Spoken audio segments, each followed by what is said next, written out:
나이가 들수록 지나간 일들을 하나하나 꺼내보다가 잠 못 이루던 밤이 얼마나 많아지는가.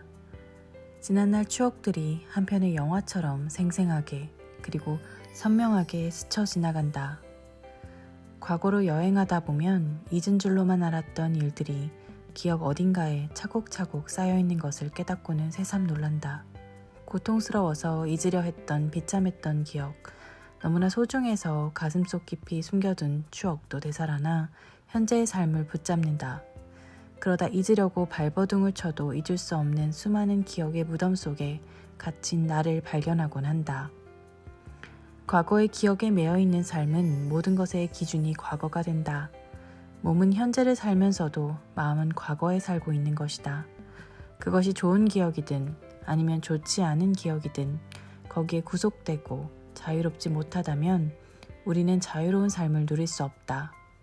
그렇다면 우리는 어떻게 해야 과거의 기억으로부터 자유로워질 수 있을까? 망각이라는 힘. 니체는 우리가 자기 자신을 극복하고 초인이 되기 위해서는 변화의 마지막 단계인 아이처럼 살기를 권한다. 아이의 특징으로는 순진무구함, 망각, 새로운 출발, 놀이, 그리고 성스러운 긍정 등을 들 수 있다. 특히 망각, 즉 잊어버릴 수 있는 능력은 어린아이만의 가장 큰 특징이라고 할 수 있다. 그런데 우리는 왜 아이처럼 망각할 수 있는 힘을 가져야 할까? 니체는 도덕의 계보에서 약속을 지킬 수 있는 동물을 기른다는 것이라는 제목으로 망각과 기억에 관해 이야기한다. 여기에서 약속을 지킬 수 있는 동물이란 바로 인간을 의미한다. 인간은 다른 동물이나 식물과는 다르게 약속을 할 수 있고 약속을 잘 지켜야 한다고 생각한다. 우리는 어릴 적부터 가정과 학교에서 약속은 지켜야 한다는 것을 배웠다. 그래서 약속은 지켜야 할 의무가 있다고 생각하며 약속을 지키지 못했을 때 미안한 마음과 양심의 가책 등을 느낀다. 그런데 우리가 약속을 깜빡하는 이유는 바로 망각 때문이다. 망각이란 우리가 선별하고 선택한 것만 받아들이는 능동적이고 적극적인 저지 능력이다. 니체는 망각의 과정을 육체적 소화에 비유한다. 우리가 음식을 먹고 소화할 때 수천 가지의 과정 전체를 의식하지 않듯이 망각도 우리가 과거에 경험하고 받아들여 기억된 것들을 소화해서 의식에 떠오르지 않게 하는 과정이다. 니체는 도덕의 계보에서 망각이 갖는 세 가지 효용을 설명한다. 망각은 우리가 잠시 휴식할 수 있도록 한다.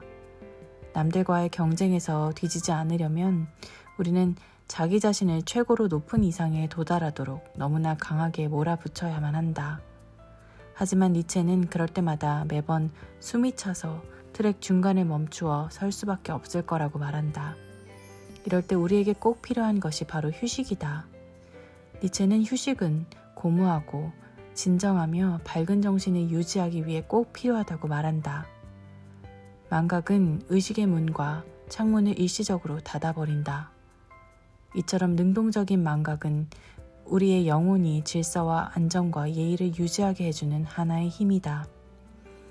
망각은 영혼의 문지기이자 친구이기도 하고 건강을 관리하는 자이기도 하다.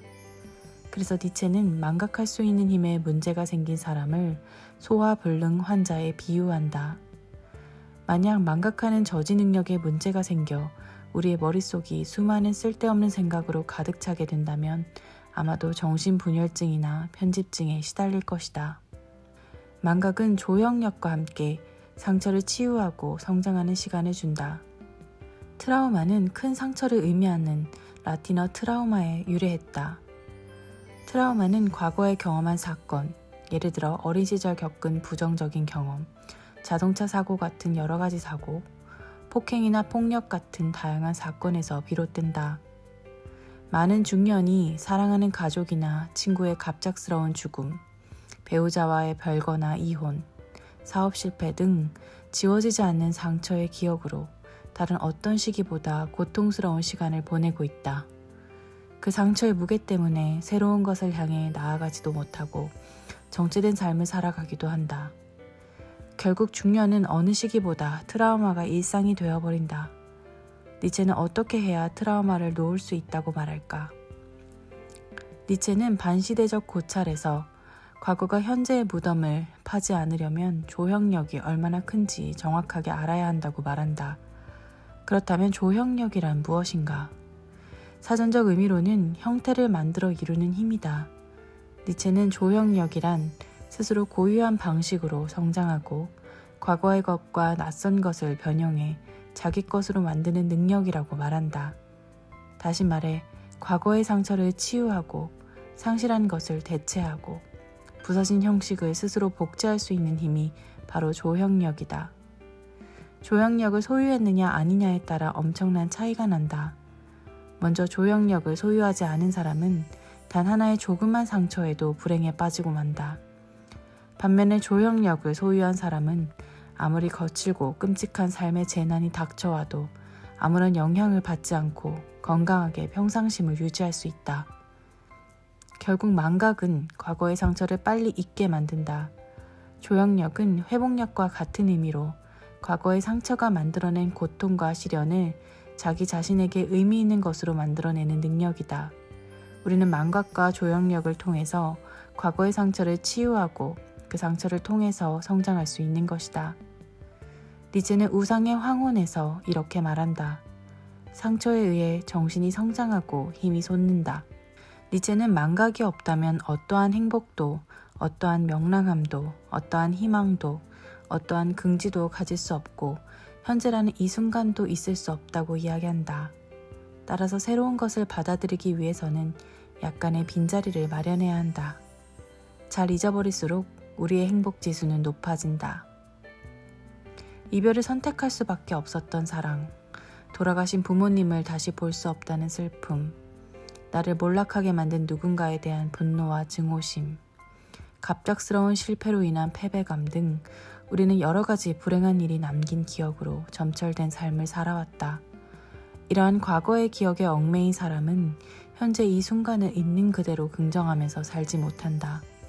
과거의 부정적인 감정들을 버릴 때 비로소 현재의 삶이 들어올 공간이 생긴다. 우리는 망각할 수 있기 때문에 과거의 기억으로부터 시달리지 않고 현재 이 순간을 행복하게 살아갈 수 있는 것이 아닐까? 니체는 망각은 강한 건강의 한 형식이라고도 말한다. 건강하게 사는데 꼭 필요한 두 가지 도구. 망각과 반대 능력인 기억이 반드시 아픈 상처가 된 과거처럼 지워야 할 대상인 것만은 아니다. 니체는 기억은 약속을 지켜야 하는 경우처럼 망각을 제거하고 오히려 절대로 잊지 않으려는 능동적인 의욕 상태라고 말한다. 기억은 상처에 대한 기억인 트라우마와 같이 일단 새겨진 인상에서 벗어나지 못하는 수동적인 상태가 아니다. 기억은 나는 하고 싶다 내지 나는 할 것이다 같이 긍정적인 의지의 작용이다. 따라서 니체는 본래적인 의지의 기억을 잘 사용한다면 미래도 자신의 뜻대로 형성할 수 있다고 말한다. 니체는 정신적으로 건강한 삶을 유지하기 위해서는 기억보다는 망각의 중요성이 더 크다고 본다. 초인이 되기 위해서는 아이처럼 망각할 수 있는 힘이 필요하다. 망각할 수 있는 힘은 인간을 지속적으로 행복하게 하는 힘이며 수단이다. 그래서 니체는 가장 작은 행복에서나 가장 큰 행복에서도 행복을 행복으로 만드는 것은 바로 잊을 수 있다는 것이다 라고 말한다. 결국 망각과 행복은 정비례 관계라고 말할 수 있다. 만약 순간순간의 삶의 문턱에서 지난 과거를 잊지 못하고 후회와 두려움으로 멈추어 서 있다면 결코 이 순간이 행복할 수 없을 것이다. 머릿속에 잡생각이 계속해서 쌓이기만 한다면 아마도 우리의 머리는 감정의 쓰레기 더미로 가득 차 터져버릴지도 모른다. 망각을 배우고 항상 과거에 매달려 있는 자신과 결별해야 한다. 망각과 기억은 우리가 건강하고 좋은 삶을 살기 위해 꼭 필요한 도구이다. 건강한 삶을 살기 위해서는 망각과 기억의 조화와 균형을 이루는 것이 중요하다. 제때 기억할 줄 알아야 한다. 제때 잊을 줄 알아야 한다.